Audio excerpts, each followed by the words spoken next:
Why is it that the harder you try to calm down, the more anxious you become? It seems like a cruel joke of the universe, but it is actually a fundamental psychological law. Trying to smooth out rough water with your hands only creates more disturbance. You are about to discover that peace is not something you build with effort, but something you reveal by stopping the 5 habits that are currently blocking it. Before we dismantle these invisible barriers, check right now if you are subscribed to the channel. Join our community of seekers as we explore ancient wisdom for modern problems. Also, write in the comments below, where in the world are you watching this video from? I love seeing how far these messages of peace are traveling across the globe. Most of us approach the search for inner peace with the same aggressive energy we use to pursue a career promotion or a fitness goal, treating it as a mountain to be conquered.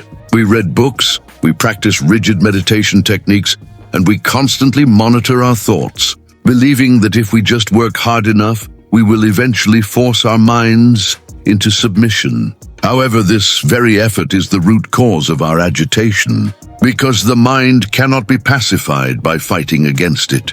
This is what the philosopher Alan Watts called the backwards law, the understanding that the desire for a positive experience is itself a negative experience. By constantly telling yourself that you need to be peaceful, you are subtly reinforcing the message that you are currently lacking peace, which creates a background hum of dissatisfaction.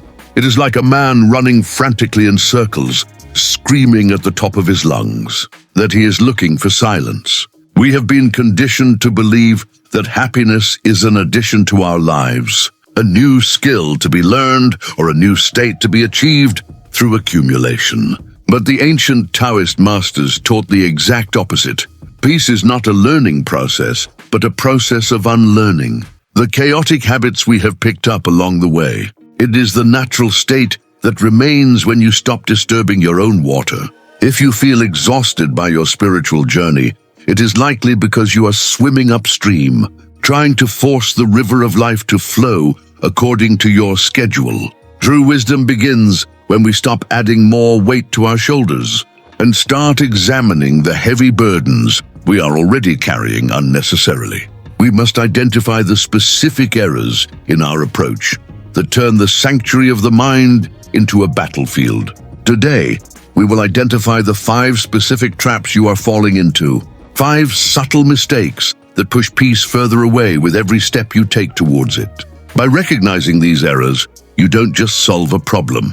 You dissolve the mechanism that creates the problem in the first place, allowing your natural clarity to return effortlessly. The first and most common error is treating inner peace as a destination that exists somewhere in the imaginary future, waiting for you after you solve your problems. We tell ourselves, I will be at peace when I pay off this debt, or I will be calm when my children grow up, effectively postponing our life. This mindset turns the present moment into a mere stepping stone, something to be endured rather than lived, which creates a perpetual state of low-level anxiety. This is the metaphor of the donkey chasing the carrot tied to a stick on its own head. No matter how fast it runs, the prize always remains just a few inches out of reach. When you make peace a goal for tomorrow, you are aggressively rejecting the reality of today, and this rejection is the very definition of suffering. You condition your brain to believe that the present moment is not enough, creating a habit of waiting that lasts a lifetime. Zen philosophy teaches that peace is not a distant peak to be climbed, but the solid ground you are standing on right now, regardless of the weather. If you cannot find a pocket of stillness in the midst of your current chaos, you will not find it when the chaos settles, because the mind will simply invent a new problem to solve. The perfect moment you are waiting for does not exist in the future. It is hiding underneath the noise of right now. We must shift our perspective from becoming to being, realizing that there is nothing you need to achieve before you are allowed to breathe freely. The permission to be at peace is not granted by external circumstances or the completion of your to-do list. It is granted by you. Stop waiting for the storm to pass and learn to sit quietly in the rain. For the nature of the sky is to change, but the nature of your awareness is stable. By abandoning the hope for a better future, you paradoxically liberate the present from the pressure to be perfect, allowing it to be just as it is. This is not giving up on your ambitions, but giving up the delusion that your internal state depends on external results. Peace is available immediately, but only to those who stop running towards it. The second error is the belief that you must control your mind with an iron fist, suppressing negative thoughts and forcing positive ones. When a wave of anger or sadness arises, our instinct is to build a dam to stop it, or to analyze it to death, trying to fix what we feel. But the mind is like a hydraulic system. The more you compress a thought, the more pressure it builds, until it explodes with overwhelming force. This violates the Taoist principle of Wu Wei, or effortless action, which teaches us to work with the grain of nature rather than against it. Imagine trying to force a flower to open by pulling on its petals with your fingers. You will not speed up the blooming, you will only destroy the flower. Similarly, when you try to force your mind to be quiet, the force you use becomes the very noise. You are trying to eliminate. The correct approach is not control, but observation, watching your thoughts and emotions like clouds passing through a vast sky, without trying to grab them or push them away. When you stop fighting your own internal weather, you deprive the storm of its energy, and the clouds eventually dissolve on their own. You are not the turbulence.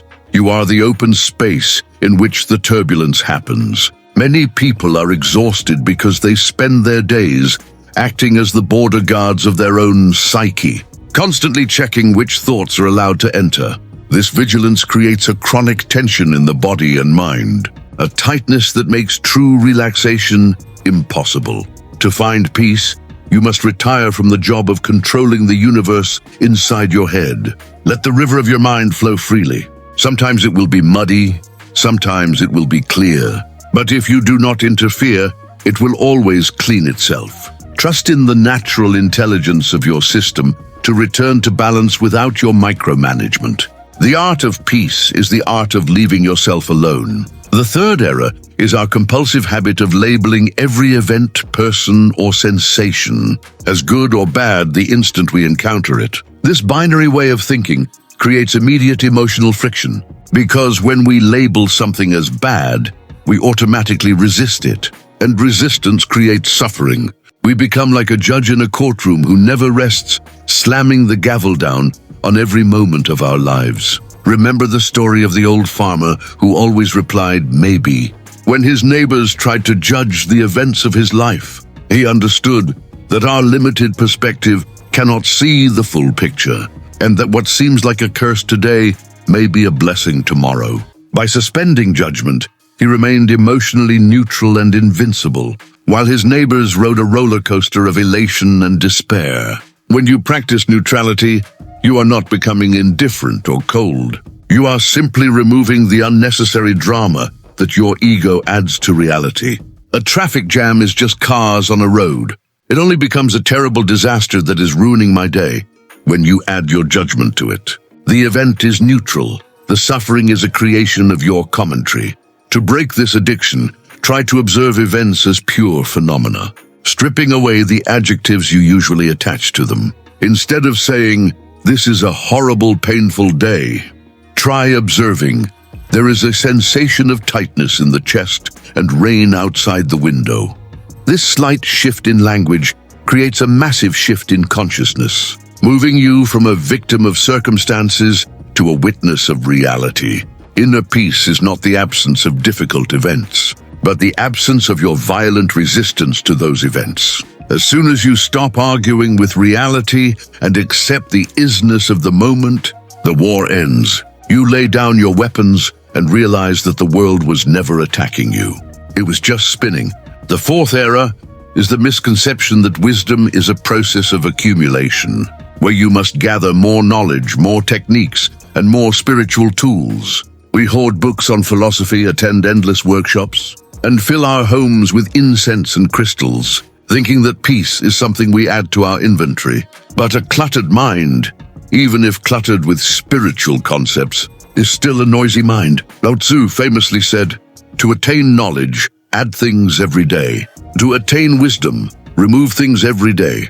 Think of your true self not as a painting that needs more colors, but as a masterpiece sculpture hidden inside a block of stone. The sculptor does not add clay to the statue. He chips away the excess stone that is obscuring the form that was there all along. We need to practice mental minimalism, identifying the beliefs, desires, and attachments that are weighing us down, and bravely letting them go. Ask yourself, what belief am I holding on to that is causing me stress? And then dare to drop it. The lighter your mental backpack, the easier the journey becomes. Complex rituals and intellectual theories often serve as distractions, keeping us busy so we don't have to face the simple, raw reality of silence. Simplicity is the ultimate sophistication in the quest for peace. You don't need more, you need less. Less noise, less needing to be right, less needing to be liked, and less needing to understand everything. When you stop adding to your identity and start stripping away the false layers, you create space for the light to enter. Emptiness is not something to be feared. In the Taoist tradition, the utility of a cup lies in its emptiness. Become empty of concepts, and you will be full of peace. The fifth and final error is the root of all other errors, the rigid belief in a solid, separate self that needs to be defended, promoted, and protected. We walk through life wearing heavy armor, constantly on guard against insults, failures, and anything that might threaten our self-image. This defensiveness requires a tremendous amount of energy and makes us fragile, like a crystal vase that shatters at the slightest touch. Recall the metaphor of the empty boat.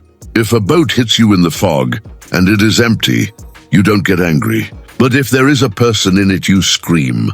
When you take yourself too seriously, you are filling your boat with a heavy, solid ego, making yourself a target for every arrow life shoots at you. If you can empty your boat, if you can be less obsessed with your own importance, nothing can hit you. We often confuse our roles, parent, boss, victim, winner, with our essence, and we suffer when those roles are challenged. But you are not the image you present to the world. You are the consciousness behind the image. Learn to laugh at your own quirks and failures. For humor is the sound of the ego breaking. When you become fluid like water, rather than rigid like a rock, obstacles flow through you without causing damage. You stop taking things personally because you realize that other people's actions are about their own storms, not about you. This is the ultimate freedom. The freedom from the burden of being someone special. By loosening your grip on who you think you are, you allow yourself to evolve and expand. Peace comes when you realize there is nothing to defend, nothing to prove, and nowhere to hide. You are already whole. Imagine a glass of water filled with mud. If you keep stirring it with a spoon, trying to push the dirt to the bottom, the water will remain cloudy forever. This is what we do when we try to fix our turbulent minds, with more thinking and more doing. But if you simply leave the glass alone on the table and walk away, the mud will naturally settle to the bottom, and the water will become crystal clear on its own. This is the summary of everything we have discussed. Peace is not something you do. It is what remains when you stop doing what is wrong. It is the clarity that emerges when you stop stirring the water, stop chasing the future, and stop fighting the present. It is an act of trust in the natural order of things. You do not need to transform yourself into a saint or a monk to find this stillness. You just need to catch yourself when you fall into these 5 traps. Notice when you are forcing, notice when you are judging, and gently step back. The path to inner peace is not a long journey to a distant mountain. It is a single step back into the center of your own being. So I invite you to stop the war today, put down your weapons of judgment and control, and simply sit with the reality of this moment exactly as it is. You might find that the peace you were chasing across the world has been sitting quietly in your own heart, waiting for you to come home. Now, I have a question for you. Of the 5 errors we discussed today, which one is the mud that you stir the most in your daily life? Tell me in the comments, and let's start the conversation. I will see you in the next video.